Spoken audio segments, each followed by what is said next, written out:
Bern binnen minder vlug en vinden het bijgelijks dreig om aan een touw te slingeren. Bij de Willem-Alexanderskwalle in Ljouwert beziekjes die trend trotte brekken.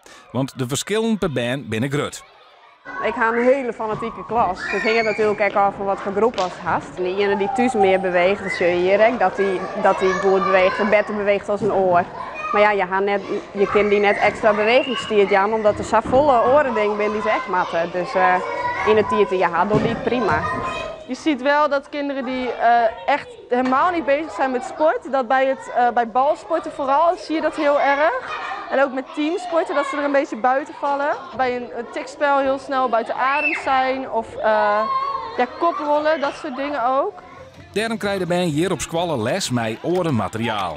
Ja, dat zijn allemaal nieuwe materialen zoals skilers en dingen die je normaal niet in een gymzaal hebt.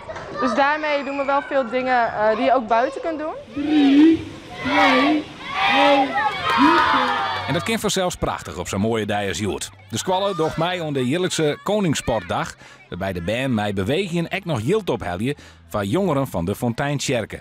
Deze zomer gaan we 3 weken naar Bolivia toe. Vanuit de organisatie World Service gaan we daarheen. En wij zijn al het hele jaar bezig om op alle verschillende mogelijke manieren geld in te zamelen. En ons leek het heel erg leuk om een sponsloop te organiseren, omdat we dan samen met kinderen iets kunnen doen voor andere kinderen aan de andere kant van de wereld. En dat komt mooi op deze manier op deze dag.